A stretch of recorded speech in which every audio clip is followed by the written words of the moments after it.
اللهم صل على محمد وعلى آل محمد كما صليت على إبراهيم وعلى آل إبراهيم إنك حميد مجيد.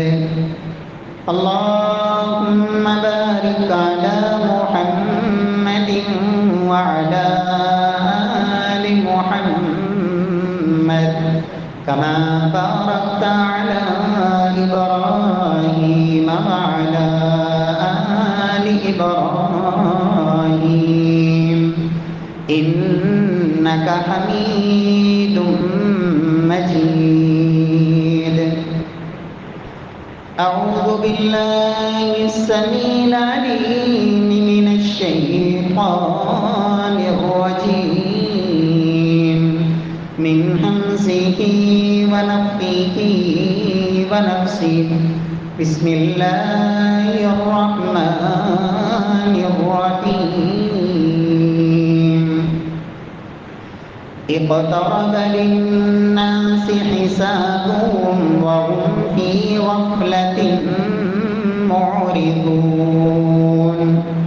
وقال الله سبحانه وتعالى في مقام آخر: يا أيها الذين آمنوا اتقوا الله ولتنظر نفس ما قدمت لغد واتقوا الله إن الله خبير بما تعملون.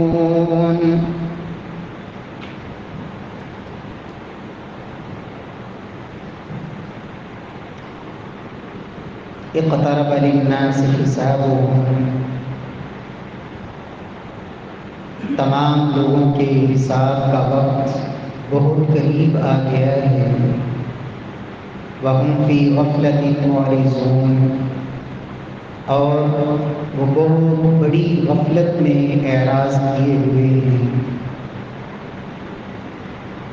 معزز سامعین کرام،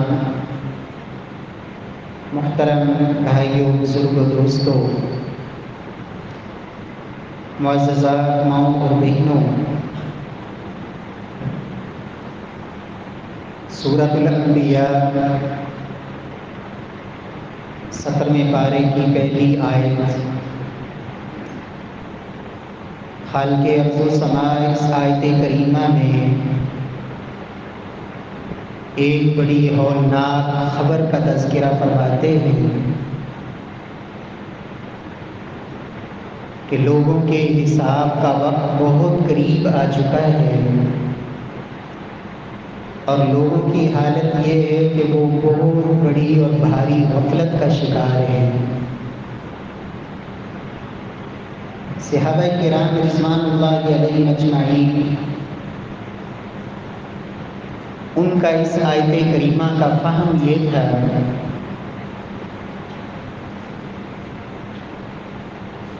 کہ لہو و لعب نہیں، کھیل تماشا یا وقت کا ضیاع ہی نہیں، بلکہ ان کا فہم یہ تھا کہ وہ کام جو دنیا کے ہیں اور ضروری ہیں، ان کاموں میں سے بھی جس کام کو چھوڑا جا سکتا ہے آخرت کے لیے وہ چھوڑ دیا جائے، تاکہ آخرت کی تیاری اس سے زیادہ بہتر اور اچھی ہو سکے. ایک صحابی اپنے گھر کی دیوار بنا رہے تھے. ان کے پاس سے ایک دوسرے صحابی کا گزر ہوا. پوچھتے ہیں کہ بتاؤ اللہ رب العزت کے قرآن کا کوئی نیا حکم اترا ہو. تو وہ صحابی قرآن مجید کی یہی آیت تلاوت کرتے ہیں: اقترب للناس حسابهم وهم في غفلة معرضون. کہ لوگوں کے حساب کا وقت بہت قریب آ چکا ہے اور وہ غافل ہیں، اعراض کیے ہوئے ہیں. تو وہ صحابی کہتے ہیں کہ اس آیت میں جو اللہ فرما رہے ہیں کہ حساب کا وقت قریب آ چکا ہے، تو پھر میں اپنا وقت یہ دیوار بنانے میں کیوں لگاؤں؟ کیوں نہ یہ وقت بھی میں کسی اور ایسے کام میں لگاؤں جو آخرت کی تیاری کا سبب اور ذریعہ ہو۔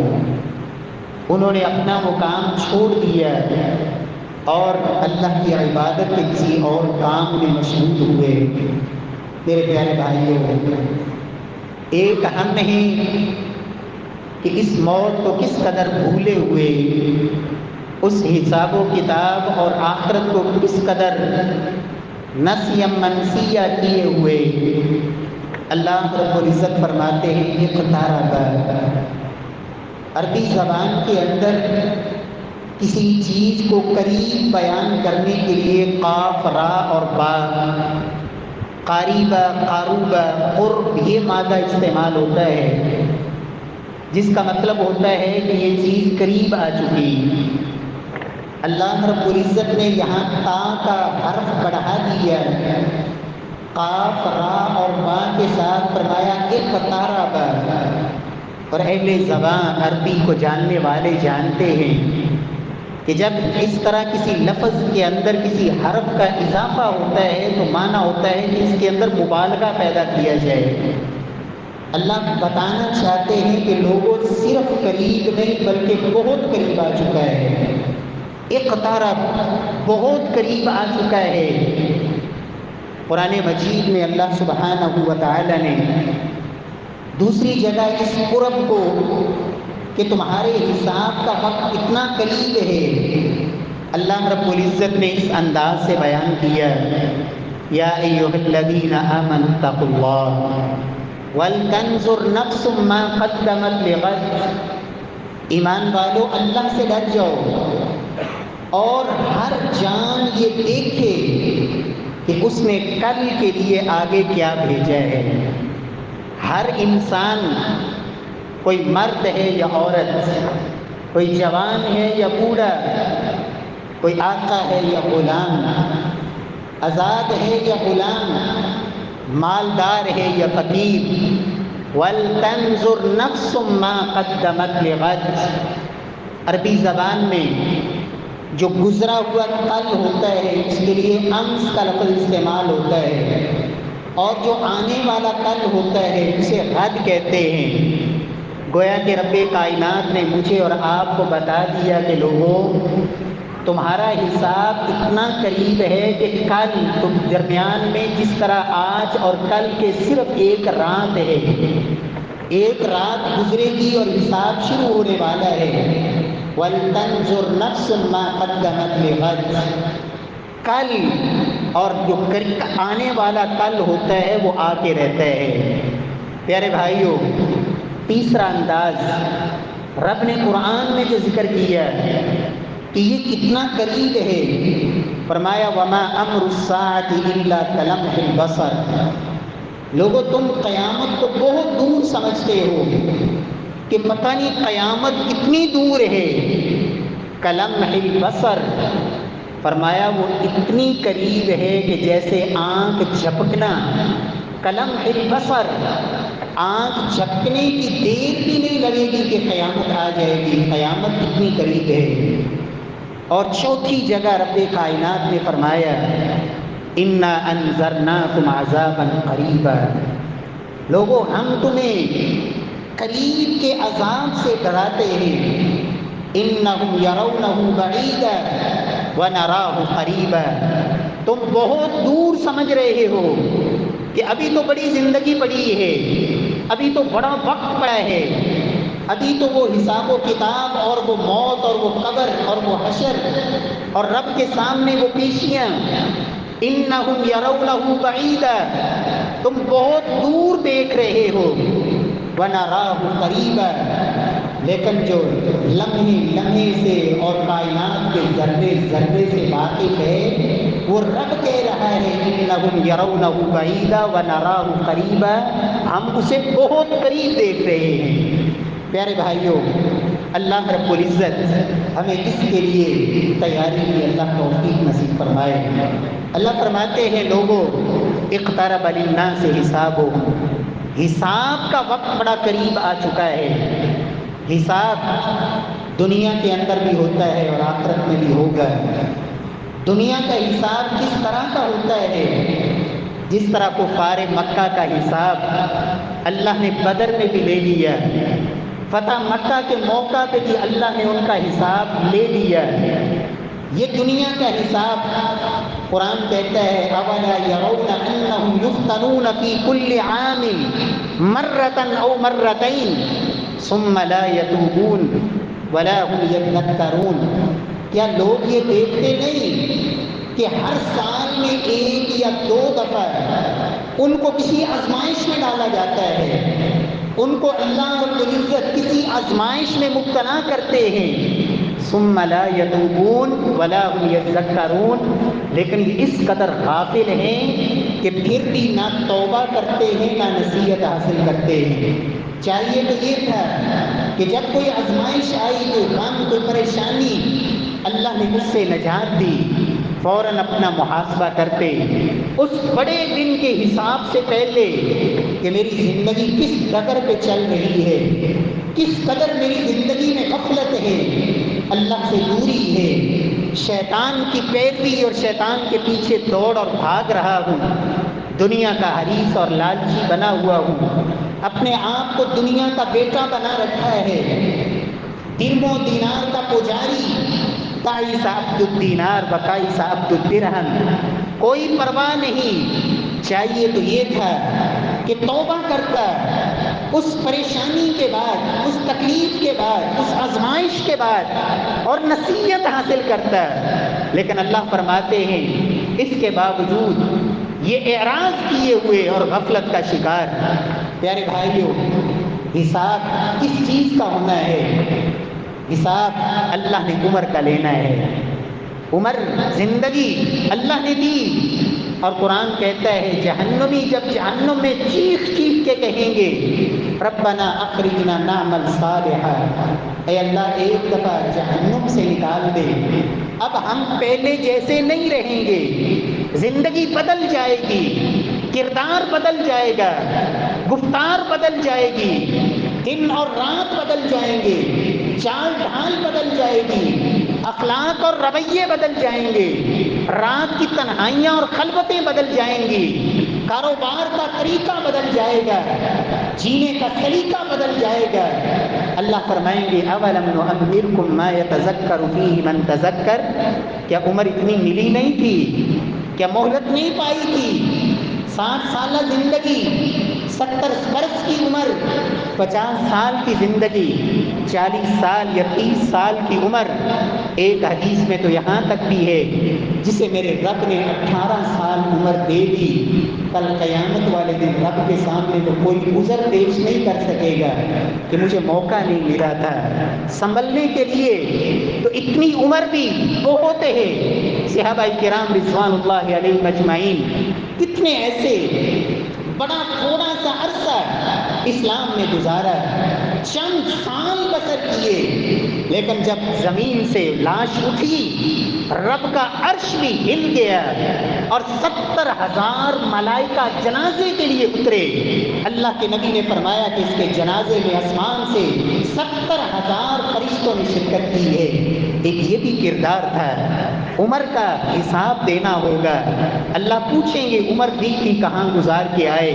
پیارے بھائیوں، اللہ رب العزت کہہ رہے ہیں لوگوں حساب کا وقت قریب آ گیا۔ صحت، تندرستی اللہ کی بہت بڑی نعمت ہے۔ اللہ رب العزت کی بارگاہ میں جن سوالات کے بارے میں باقاعدہ ذکر ہے احادیث کے اندر، سوال ہوگا الم نصح جسمک، تیرے قرب و جوار میں، تیرے محلے میں، رشتہ داروں میں، جاننے والوں میں کتنے ایسے تھے ہسپتالوں میں پڑے ہوئے، بیماریوں میں گھرے ہوئے، آئے دن ڈاکٹروں کے پاس چکر پہ چکر۔ الم نصح جسمک، تجھے تندرستی اللہ نے عطا نہیں کی تھی، اس صحت اور تندرستی کو کیسے گزارا؟ نعمتان مغبون فیہما کثیر من الناس، الصحت والفراغ۔ اللہ کے رسول نے فرمایا کتنے ایسے لوگ ہیں اللہ کی دو دی ہوئی نعمتیں ان کا انہیں کوئی احساس نہیں ہوتا ہے، ایک صحت تندرستی اور دوسری فرصت، فارغ وقت، فرصت کے لمحات، اور یہ بھی میرے رب کی بارگاہ میں پوچھا جائے گا۔ فرصت نہیں ملی تھی، فراغت نہیں ملی تھی، فرصت کے لمحات میسر نہیں آئے تھے، اس کا بھی حساب دینا ہوگا۔ اور پھر مال کا حساب، اللہ اکبر۔ سلف کہا کرتے تھے ان کان حلالا فحساب وان کان حراما فعقاب۔ لوگوں، مال اگر حلال بھی ہے تو حساب پھر بھی دینا پڑے گا، اور اگر حرام ہے تو پھر تو سوائے جہنم کے انگاروں کے اور کچھ ہے ہی نہیں۔ حلال کا بھی حساب دینا ہوگا۔ سیدنا علی المرتضیٰ کا قول بھی ہے ان کان حلال فحساب وان کان حرام فعقاب۔ لوگوں، مال اگر مکمل طور پر 100% یقین ہے کہ ایک ایک روپیہ، ایک ایک پیسہ حلال کی کمائی کا ہے، اللہ کی بارگاہ میں حساب اس کا بھی دینا ہوگا۔ اور اگر حرام ہے تو پھر قرآن کہتا ہے تم اس مال کو کیا سمجھتے ہو؟ سیطوقون، ان قریب یہی مال تمہارے گلے کا طوق ہوگا۔ یوم یحمى علیہا فی نار جہنم، اسی مال کی جہنم کی تختیاں بنائی جائیں گی۔ فتقوی بہا جباہہم وجنوبہم وظہورہم۔ اگر اس مال میں سے رب کا حق نہیں دیا اور پھر حرام کا مال، تو اسی سے جسم کو داغا جائے گا، پہلوؤں کو داغا جائے گا۔ میرے پیارے بھائیوں، حساب میں اولاد یہ اللہ کی نعمتیں ہیں، رزق اللہ رب العزت نے عطا کیا، گھر بار دیا، آزادی دی، اللہ کی کتنی نعمتیں ہیں۔ قرآن کہتا ہے ثم لتسألن یومئذ عن النعیم۔ لوگوں، مت بھولنا، لتسألن، یہاں دو تاکیدیں ہیں، لام بھی تاکید کا، نون بھی تاکید کا۔ لوگوں، کسی شک میں نہ رہنا، پتہ نہیں کس سے پوچھا جائے گا، پتہ نہیں کس سے سوال ہوگا۔ لتسألن، البتہ ضرور بھی ضرور پوچھا جائے گا، سوال ہوگا۔ ثم لتسألن یومئذ عن النعیم، اللہ نے جو نعمتیں عطا کی ہیں ہر نعمت کے بارے میں تم سے سوال ہوگا۔ نبی پاک صلی اللہ علیہ وسلم فرماتے ہیں، سیدنا عبداللہ بن مسعود کی روایت جامع ترمذی میں، لا تزول قدم ابن آدم حتی یسأل عن خمس۔ لوگوں، انسان رب کی بارگاہ میں اپنے قدم ہلا نہیں سکے گا جب تک 5 چیزوں کے اس سے سوال نہ ہو جائیں۔ ان عمرہ فیما افنیٰ۔ لوگوں، دنیا میں کوئی امتحان ایسا نہیں ہوتا جس کے سوالات پہلے بتا دیے جائیں کہ بھائی طالب علم کو یہ کہہ دیا جائے کہ یہ سوال ہونا ہے، تیاری کر لے۔ لیکن یہ آخرت کا کیسا امتحان ہے، میرے رب نے سارا پیپر ہی آؤٹ کر دیا ہے کہ میرے بندے تیاری کر لیں، جواب تیار کر کے آئیں۔ ان عمرہ فیما افنیٰ، پہلا سوال یہ ہوگا کہ عمر اللہ نے دی تھی کہاں گزار کے آئے، کہاں راتیں بسر کی، کہاں دن گزارے۔ وعن شبابہ فیما ابلیٰ، اور دوسرا سوال جوانی کے بارے میں۔ جوانی اللہ کی بہت بڑی نعمت تھی، کہاں فنا کی یہ جوانی، کہاں اس جوانی کی اس قوت اور طاقت اور ان صلاحیتوں کو کیسے شیطان کو خوش کرنے کے لیے دن رات گزارتا رہا، اور تجھے پتہ ہی نہ چلا کہ کب جوانی سے بڑھاپے میں قدم رکھ دیا۔ وعن شبابہ فیما ابلیٰ، اس جوانی کے بارے میں سوال ہوگا۔ وعن مالی من این اکتسب وفیما انفق، 2 سوال مال کے بارے میں، کمایا کہاں سے تھا، حلال طریقے سے، جائز طریقے سے، کمائی کے ذرائع کیسے تھے، ناجائز اور حرام، سود کا پیسہ، چوری کا پیسہ، رشوت، ڈاکہ زنی، حرام خوری، دوسروں کے حقوق پہ ڈاکے، کیسا تھا مال، کہاں سے جمع کیا۔ عن مالی من این اکتسب، پہلا سوال کمایا کہاں سے تھا، پھر مال آ گیا تو فیما انفق، جو دیا مال اللہ نے تھا اس کو خرچ کہاں کیا، کہاں صرف کیا، کن امور میں لگایا، یہ بھی سوال ہوگا۔ اور پانچواں سوال وعن علم ماذا عمل فيما علم، علم کے بارے میں سوال، معرفت کے بارے میں سوال، معلومات کے بارے میں سوال. جس مسئلے کا پتہ چلا تھا، جو مسئلہ سمجھ لیا تھا، جو مسئلہ سیکھ لیا تھا، جس مسئلے کا عمل علم تم تک پہنچا دیا گیا تھا، اس پہ عمل کتنا کیا. ماذا عمل فيما علم، عمل کیا تھا تمہاری زندگی میں؟ بس صرف سننے کی حد تک اور سن لیا اور بس کافی تھا. ماذا عمل فيما علم، سنا دیا کافی تھا؟ نہیں، عمل کیا تھا زندگی کے اندر؟ عمل سے زندگی بنتی ہے. پیارے بھائیوں، جنت بھی جہنم بھی یہ خاکی اپنی فطرت میں نہ نوری ہے نہ ناری. رب کائنات ہمیں اس حساب کے ان مراحل کے لیے اللہ تیاری کی توفیق نصیب فرمائے. نبی پاک صلی اللہ علیہ وسلم نے فرمایا، لوگوں، پہلے نبی دنیا کے اندر آتے تو وہ اپنے بعد دیگر انبیاء کرام کے بارے میں بشارتیں دیتے. جناب عیسیٰ علیہ السلام نے جناب رسول اللہ کی بشارت دی. جناب ابراہیم اپنے بعد نبی کے حق میں دعائیں کرتے گئے.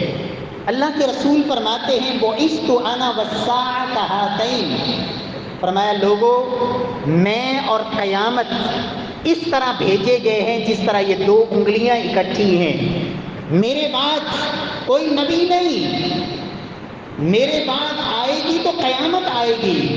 بعثت انا والساعة هاتین، جس طرح یہ انگلی اس کے بعد اس دوسری انگلی کے درمیان کوئی رکاوٹ، کوئی فاصلہ نہیں، کوئی تیسری چیز نہیں. فرمایا لوگوں، میرے بعد ایسی ہی قیامت آنے والی ہے.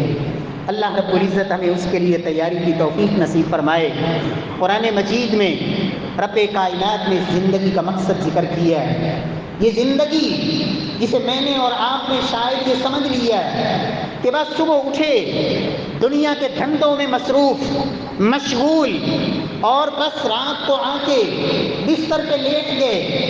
نبی پاک صلی اللہ علیہ وسلم نے ایسے لوگ جن کا کام بس دنیا کے لیے ہی تگ و دو اور محنت اور اس کے علاوہ کوئی پرواہ نہیں، فرمایا ان کی مثال ان گدھوں کی طرح ہے جن کو سارا دن مالک ایک کام پہ جوت دیتا ہے. وہ گدھا سارا دن بوجھ اٹھا کے چلتا رہتا ہے، گھومتا رہتا ہے، بھاگتا رہتا ہے اور رات کو تھک ہار کے وہ بیٹھ جاتا ہے. فرمایا یہ انسان جس کو کوئی اپنے مقصد حیات کا پتہ نہیں، کیوں پیدا کیا رب نے، کیوں زندگی دی، کیوں موت آئے گی. الذی خلق الموت والحیات لیبلوکم ایکم احسن عملا. لوگوں، اللہ نے زندگی اور موت اس لیے بنائی، لیبلوکم، اللہ دیکھنا چاہتے ہیں، آزمانا چاہتے ہیں تم میں کون ہے احسن عملا، بہترین عمل کرنے والا. یاد رکھیں، گویا کہ یہ جو ہمیں اللہ نے زندگی دی ہے یہ احسن عملہ کے لیے ہے کہ ہم عمل کیسا کرتے ہیں، اور جو موت ہے وہ اس احسن عملہ کا حساب ہے کہ وہ تو تم نے زندگی میں عمل کیے، اس کا حساب موت، اور موت کے ساتھ ہی یہ تمام مراحل شروع ہو جاتے ہیں. اللہ کے رسول فرماتے ہیں من مات فقد قامت قیامت. لوگوں، جو فوت ہو گیا، جس کی موت آ گئی، ادھر سانسیں جسم سے جدا ہوئی، سمجھ لے ادھر قیامت قائم ہو گئی. اس لیے کہ یہ جو حساب و کتاب کے مراحل ہیں یہ موت سے ہی شروع ہو جاتے ہیں. نیک اور بد کی موت کا انداز مختلف ہے. جو اللہ والا تھا، رب کی معرفت، اللہ کی پہچان، توحید والی زندگی، شرک اور بدعت سے اپنے آپ کو بچانے والا، عقائد کی اصلاح کرنے والا، سنت پہ پیرا دینے والا، سنت سے محبت کرنے والا، شرک سے بھاگنے والا، توبہ کرنے والا، معافیاں مانگنے والا، اللہ کی توحید پہ زندگی بسر کرنے والا اور فرائض کی پابندی کرنے والا، اس کی موت کا انداز کچھ اور ہے. اس کے پاس ملک الموت کی آمد کا انداز کچھ اور ہے. اور جو اللہ کا باغی، اس کے پاس ملک الموت کے آنے کا انداز کچھ اور ہے. روح نکالنے کا انداز دونوں کا جدا. پھر قبر میں اتارے جانے کے بعد سے وہاں سوال و جواب، منکر نکیر، اور پھر وہاں قبر کے اندر ایک طرف آگ کے بچھونے اور ایک طرف جنتی بستر، ایک طرف جہنم سے دروازہ قبر میں کھولا گیا اور ایک طرف جنت کی بہترین خوشبوئیں اور خوبصورت ہوائیں، ایک طرف نم کا نومت العروس کی آوازیں اور دوسری طرف سانپ، بچھو اور وہ لوہے کے گرز اور ہتھوڑے، قبر کو آگ سے بھر دیا گیا۔ میرے پیارے بھائیوں، یہ تمام حساب و کتاب کے مراحل، اس لیے میرا رب فرماتا ہے اقترب للناس حسابهم، لوگوں تمہارا حساب کا وقت بہت قریب آ گیا ہے، وہم فی غفلۃ معرضون، اور تم بہت بھاری غفلت کا شکار ہو۔ نبی پاک صلی اللہ علیہ وسلم فرماتے ہیں لوگوں الجنہ اقرب الی احدکم من شراک نعل والنار مثل ذلک، لوگوں جنت تمہارے پتہ ہے کتنی قریب ہے، الی شراک نعل، بوٹ کا تسمہ، جوتی کا تسمہ نکالیں، اس کو پھیلائیں، کتنا لمبا ہے، 1 فٹ، 1 فٹ یا 1.5 فٹ۔ فرمایا الجنت اقرب الی احدکم من شراک نعل، لوگوں جنت تمہارے ایک تسمے سے بھی زیادہ قریب ہے، اور جہنم بھی ایسے ہی، اتنی قریب تم کھڑے ہو جنت اور جہنم کے۔ اور بسا اوقات ایسا ہوتا ہے انسان زندگی بھر عمل کرتا رہا، عمل کر کر کے جنت کے بالکل کنارے پہ پہنچ چکا، لیکن وہاں آ کے اللہ کی ناراضگی کا کام، اللہ کی نافرمانی کا کام، شیطان کے پیچھے ایسا لگا، ایسا شیطان کے شکنجے میں آیا کہ ساری زندگی کی محنت پہ پانی پھر گیا، اور وہ ایک قدم جس قدم پہ فاصلے پہ تھا جنت سے، وہاں سے پلٹا اور جہنم کی اتھاہ گہرائیوں میں جا گرا۔ نبی پاک صلی اللہ علیہ وسلم فرماتے ہیں ان رجلا لیعمل بعمل اہل الجنہ حتی لا یبق بینہ وبین الجنۃ الا شبرا، لوگوں انسان بسا اوقات زندگی میں ایسے عمل کرتا رہتا ہے کہ جنت کے اتنا قریب ہو گیا کہ اس کے اور جنت کے درمیان شبر، ایک بالشت کا فاصلہ، ایک بالشت کے فاصلے تک رہ گیا، تو فرمایا ایک ہاتھ کے فاصلے پہ باقی، پھر کیا کرتا ہے ثم یتکلم بکلمہ، یہ زبان بہت خطرناک ہے، زبان کے بول، زبان کے کلمات، زبان کے جملے، زبان سے نکلنے ہوئے تبصرے، آج مسلمان کو اور کوئی کام نہ ملے تو امت مسلمہ پہ تبصرے، کسی حکومت پہ تبصرہ، کسی جماعت پہ تبصرہ، کسی فرد پہ تبصرہ۔ تو میرے پیارے بھائی، امام شافعی کہا کرتے تھے جو بیمار ہوتا ہے اسے دوسرے بیماروں کی کوئی پرواہ نہیں ہوتی، اس لیے کہ اس کی بیماری اسے دوسرے بیماروں سے غافل کر دیتی ہے، اس کی تکلیف دوسرے بیماروں کی تکلیف سے اسے بالکل غافل کر دیتی ہے۔ جو خود گنہگار ہے، خود گناہ میں ڈوبا ہوا ہے، اسے کیا پرواہ کون کیا کر رہا ہے، اسے تو اپنا فکر سب سے پہلے میں کس کیفیت میں ہوں۔ رسول اللہ صلی اللہ علیہ وسلم فرماتے ہیں جو ایک بالشت کے فاصلے پہ تھا جنت سے، ایسا عمل کیا، فرمایا یہوی بہا فی نار جہنم 70 خریفا، اتنا گہرائی میں جہنم کے گرا کہ 70 سال تک سفر کیا جائے تو وہ مسافت پھر بھی طے نہیں ہوتی جتنا یہ جہنم کی گہرائیوں میں گر گیا جو جنت سے ایک بالشت کے فاصلے پہ تھا۔ اس لیے پیارے بھائیوں، مسلمان اس کو اپنی خاتمہ بالایمان اور خاتمہ بالخیر، وَاعْبُدْ رَبَّكَ حَتَّى يَأْتِيَكَ الْيَقِينُ، عبادت اللہ کی رضامندی کب تک؟ حَتَّى يَأْتِيَكَ الْيَقِينُ، جب تک موت نہ آ جائے، موت تک یہ سلسلہ جاری رہے۔ اللہ رب العزت توفیق نصیب فرمائے۔ پیارے بھائیوں، جنت بھی ایسے ہی انسان کے کتنی قریب ہے، ایک بالشت کے فاصلے پر، ادھر موت ادھر جنت کی نعمتیں۔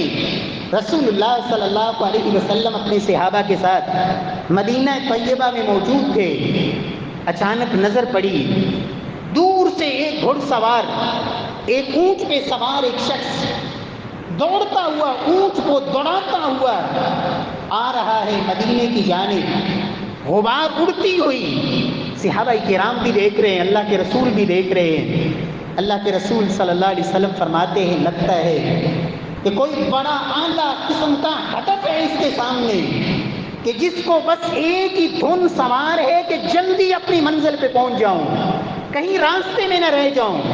وہ اسی طرح اونٹنی کو دوڑاتا دوڑاتا مدینے میں داخل ہوا، سیدھا اللہ کے رسول اور صحابہ کے پاس آ کے کہتا ہے، اللہ کے رسول صلی اللہ علیہ وسلم کے سامنے حاضر ہوا۔ آپ نے پوچھا من این اقبلت، کہاں سے آئے ہو؟ جواب دیتا ہے اقبلت من اہلی و مالی و عشیرتی، میں نے پیچھے اپنی بیوی بچے بھی چھوڑے، مال و زر جائیدادیں سب کچھ چھوڑا، وہ عشیرتی اپنا خاندان کنبہ قبیلہ سب کچھ چھوڑا۔ کیوں آیا ہوں؟ ارید محمدن صلی اللہ علیہ وسلم، ایک ہی ہدف ہے کہ محمد مصطفیٰ صلی اللہ علیہ وسلم سے ملاقات ہو جائے، اللہ کے نبی سے ملاقات چاہتا ہوں۔ اللہ کے رسول صلی اللہ علیہ وسلم فرماتے ہیں انا محمد، میں ہی محمد ہوں صلی اللہ علیہ وسلم، بتاؤ کیا چاہتے ہو؟ اس شخص نے کہا اللہ کے رسول صلی اللہ علیہ وسلم سے یہ تھی سوچیں، یہ تھی فکریں، یہ تھے ہدف، یہ تھی منزلیں، اور یہ تھے سب سے بڑے ہدف۔ کیا کہا؟ اخبرنی بعمل اذا عملته دخلت الجنہ، اے اللہ کے نبی صلی اللہ علیہ وسلم، میں اپنے گھر کو چھوڑ کے، بیوی بچوں کو چھوڑ کے، اپنا علاقہ وطن چھوڑ کے، اپنا خاندان چھوڑ کے یہ ہدف لے کے آپ کے پاس آیا ہوں کہ آپ مجھے ایسا عمل بتا دیں جب میں وہ عمل کر لوں تو اللہ کی جنت میں چلا جاؤں۔ اللہ کے رسول صلی اللہ علیہ وسلم نے اسے جواب دیا ہے، ارکان اسلام بتائے، سب سے پہلے عقیدہ، توحید، اللہ کے نبی کی نبوت پر ایمان، یہ سب سے پہلے، اور پھر نماز بتائی، پھر زکوٰۃ، پھر حج، پھر روزہ، ارکان اسلام بتائے۔ اور اللہ کے رسول صلی اللہ علیہ وسلم نے جب یہ تعلیم دی تو وہ وہیں سے جلدی سے واپس پلٹنے لگا اور کہتا ہے کہ میں نے جو سیکھ لیا ہے اب میں چاہتا ہوں کہ جلدی سے اپنے اہل خانہ میں جاؤں، جیسے میں جہنم سے بچ کے جنت میں چلا جاؤں، میری بیوی بھی میرے ساتھ جنت میں ہو، میرے بچے بھی میرے ساتھ جنت میں، میرا خاندان بھی جنت میں۔ میں چاہتا ہوں کہ یہ تعلیم مصطفیٰ اپنے کنبے اور خاندان کو پہنچا دوں۔ جلدی سے اس نے اونٹ کو موڑا، لیکن جلدی سے جب وہ اونٹ کو موڑنے لگا تو اونٹ کا پاؤں الجھا کسی چیز میں، اونٹ اس کو جھٹکا لگا، یہ اونٹ سے گرا، اور گرتے ہی جب گرا تو سیدھا گردن کے بل گرا، اور اسی موقع پہ اللہ کے نبی کے سامنے گردن ٹوٹ گئی، اور موقع پہ وہاں اللہ کے ہاں چلا گیا، روح پرواز کر گئی۔ اللہ کے نبی صلی اللہ علیہ وسلم نے فرمایا علیہ بالرجل، اس آدمی کو اٹھا کے میرے پاس لاؤ۔ صحابہ کرام نے جب اللہ کے رسول کے قریب کیا، کائنات کے امام نے اس کے چہرے کے اپنا منہ قریب کیا جیسے آپ کوئی چیز سونگھ رہے ہوں، پھر آپ پیچھے ہٹ گئے، اور اللہ کے نبی صلی اللہ علیہ وسلم کیا فرماتے ہیں؟ انی رأیت ملکان یدوسان فیہ من ثمار الجنہ، وہ میرے صحابہ، میں نے ایک منظر دیکھا ہے، اللہ کے دو فرشتے جنت کے پھل لے کے اس کے منہ میں ڈال رہے ہیں، جنت کے پھل اس کے منہ میں ڈال رہے ہیں۔ کیوں؟ اس لیے کہ وہ جو آیا تھا مسافر، اللہ کے رسول فرماتے ہیں عرفت انہ جائع، مجھے لگتا ہے کہ یہ بڑا لمبا سفر کر کے آیا تھا، لیکن اس کے نہ اپنی پیاس کی فکر، نہ اپنی بھوک کی فکر، بس ایک ہی دھن سوار تھی کہ جنت میں داخلے کا عمل پتہ چل جائے، کہ میں اپنے آپ کو اللہ کی جنت کا مہمان بنا لوں۔ میرے پیارے بھائیوں، اللہ کے رسول نے کیا کہا؟ لوگوں، جنت ایک بارش کے فاصلے پہ ہے۔ اس نے کیا سوچا تھا کہ میں تو ابھی واپس جاؤں گا اپنے خاندان میں، اپنے قبیلے میں، اپنی برادری میں، اور وہاں جا کے اللہ کے رسول کی تعلیمات انہیں پہنچاؤں گا، لیکن اتنی قریب جنت اللہ کے محبوب کے فرمان کے مطابق ابھی وہاں سے پلٹا ہی ہے اور ادھر جنت کے میوے کھا رہا ہے۔ اللہ رب العزت ہمیں بھی زندگی میں ایسی فکر نصیب فرما دے کہ اللہ جب تک زندہ رہیں ایک ہی غم ہمیں لگ جائے کہ اللہ تو راضی کیسے ہوگا، تیری جنت ہمیں کیسے مل سکتی ہے، تیری جہنم سے آزادی کیسے پا سکتے ہیں۔ اپنے اعمال میں اخلاص پیدا کیجئے، اللہ کو راضی کرنے کے لیے کیجئے، جو کچھ بھی کیجئے۔ دنیا راضی نہیں ہوتی، ساری زندگی لوگوں کو راضی کرنے کی فکر میں لگا دے، اللہ کی قسم لوگ پھر بھی راضی نہیں ہوتے۔ راضی اللہ کو کیجئے، جو رب اتنی جلدی راضی ہو جاتا ہے، تمہاری زبان سے نکلا ہوا ایک بول میرا اللہ اسے پسند کر لے، وہ ساری زندگی کے گناہ معاف فرما دیتا ہے۔ اللہ ہمیں اخلاص نصیب فرما دے۔ کیسا اخلاص، سلف میں ایسی داستانیں، اور آج میں اور آپ کس ڈگر پہ چل رہے ہیں، کیا کر رہے ہیں، کیا ہماری زندگی کی کیفیت ہے۔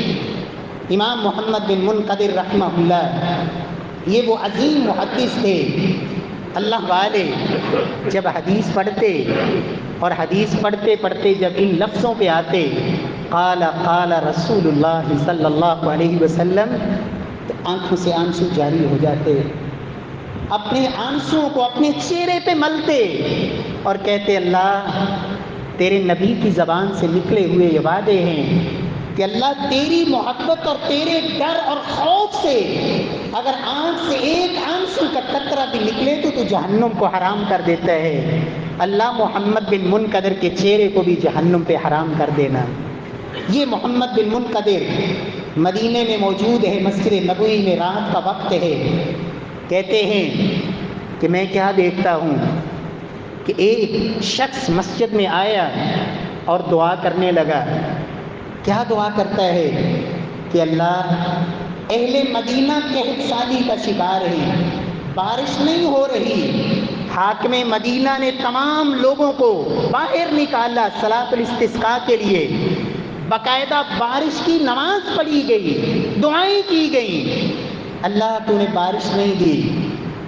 یہ شخص رات کی تاریکی میں مسجد نبوی کے کونے میں کیا کہتے اللہ لوگوں نے دعائیں کی، نماز پڑھی، حاکم مدینہ تمام اہل مدینہ کو لے کے نکلے، اللہ تو نے بارش نہیں دی۔ اللہ یہ تیرا بندہ عاجز فقیر تجھ سے سوال کرتا ہے کہ اللہ اپنے بندوں کو بارش نصیب فرما دے، اللہ ابھی بارش دے دے، ابھی بارش دے دے۔ امام محمد بن منقدر فرماتے ہیں میں اس کے قریب ہی تھا، میں اس کے یہ الفاظ سن رہا تھا کہ اچانک آسمان پہ گرج اور بادل اور بارش، موسلا دھار بارش شروع ہو گئی۔ کہتے ہیں جب بارش شروع ہوئی تو یہ شخص رونے لگ گیا اور کہتے اللہ تمام اہل مدینہ نے دعائیں کی، اللہ تو نے بارش نہیں دی، اور میں اتنا فقیر اور غریب اور کمزور سا تیرا بندہ، اس نے تجھ سے اس انداز میں التجا کی اور تو نے بارش دے دی۔ یہ سجدے میں رو رو کے دعائیں کر رہا ہے، ساری رات نفل پڑھ رہا ہے، دعائیں کر رہا ہے، روئی جا رہا ہے۔ امام محمد بن منقدر فرماتے ہیں جب میں بھی قریبی نماز میں مشغول رہا لیکن میری توجہ اس آدمی کی طرف تھی، یہ کیا کر رہا ہے، کون ہے؟ کہتے ہیں جب اذان فجر کا وقت قریب ہوا تو یہ شخص چپکے سے مسجد سے باہر چلا گیا۔ تو میں بڑا حیران کہ اب تو فرض نماز کا وقت ہونے والا ہے، لوگ نماز کے لیے آ رہے ہیں اور یہ نماز مسجد سے باہر جا رہا ہے۔ تو جب اذان ہوئی دیگر لوگ آئے تو یہ بھی ان کے ساتھ ایسے مسجد میں داخل ہوا جیسے ابھی آ رہا ہے، رات کی کوئی کیفیت کسی کے سامنے جس طرح کوئی اس کی کسی کو کوئی خبر نہ ہو، آرام سے آیا، اس نے نماز پڑھی، نماز کے بعد چل پڑا۔ فرماتے میں بھی اس کے پیچھے پیچھے، تو ایک جھونپڑی مدینے کے اندر اس میں یہ داخل ہوا، میں بھی قریب گیا، آواز دی، اجازت چاہیے۔ تو میں جب اندر داخل ہوا تو مجھے محسوس ایسے ہوا کہ جس طرح جوتیاں سینے والا، موچی کا کام کرنے والا یہ کوئی شخص ہے۔ تو میں نے اسے کہا کہ مجھے اجازت ہے؟ تو اس نے کہا ہاں آ جائیں، جوتا سلوانا ہے بتائیں؟ میں نے کہا نہیں، جوتا نہیں سلوانا، میں نے رات کے تمہارے عمل کو دیکھا ہے، میں چاہتا ہوں کہ آپ سے دوستی کر لوں، اللہ کے لیے مجھے آپ سے محبت ہو گئی ہے۔ کہتے ہیں وہ شخص بڑا شدید غصے میں ہو گیا اور مجھے کہتا ہے کہ آپ کو کیا پتا، کیا خبر؟ گویا کہ اس نے ناراضگی کا اظہار کیا ہے۔ کہتے ہیں کہ جب اس کے میں نے غصے کو دیکھا، میں واپس آ گیا، اگلے دن دوبارہ گیا تو دیکھتا ہوں کہ وہاں کوئی جھونپڑی نہیں۔ تو قریب ایک عورت جس کا گھر تھا نکلی، کہتی ہے تو نے کل اسے کیا کہا تھا؟ جب سے تم یہاں سے گئے یہ مسلسل روتا رہا، اور اتنے غصے میں نے دیکھا کہ جب تک اس نے سب کچھ سمیٹ کے یہاں سے چل نہیں دیا اس وقت تک اسے سکون نہیں ملا۔ امام محمد بن منکدر کہتے ہیں اللہ کی قسم میں پوری زندگی اس شخص کو ڈھونڈتا رہا لیکن وہ دوبارہ مجھے ملا نہیں۔ میرے پیارے بھائیوں، یہ وہ کام ہوتے ہیں جو اللہ کے لیے کیے جاتے ہیں کہ اللہ تو دیکھ رہا ہے، لوگ تصویر بنائیں یا نہ بنائیں، لوگ شیئر کریں یا نہ کریں، لوگ لائک کریں یا نہ کریں، لوگ کمنٹس کریں یا نہ کریں، میرا عمل جب اللہ کے لیے ہے تو مجھے کوئی غرض نہیں کہ دنیا کیا کہہ رہی ہے، دنیا کی کیا پرواہ ہے۔ پیارے بھائیوں، اللہ میرے اور آپ کے اندر اللہ اخلاص پیدا فرما دے، ہمیں آخرت کے راہی بنا دے، ہماری زندگی کے اندر اللہ ایسے اعمال ہمیں کر لینے کی توفیق نصیب فرما دے کہ جب دنیا سے جائیں رب کی طرف سے یہ آواز ہو ارجعی الی ربک راضیۃ مرضیہ، اے بندے تو اپنے رب پہ راضی، وہ رب تجھ پہ راضی، اور جنت کی یہ نعمتیں تیری منتظر ہیں۔ واقول قولی ھذا وآخر دعوانا الحمد للہ رب العالمین۔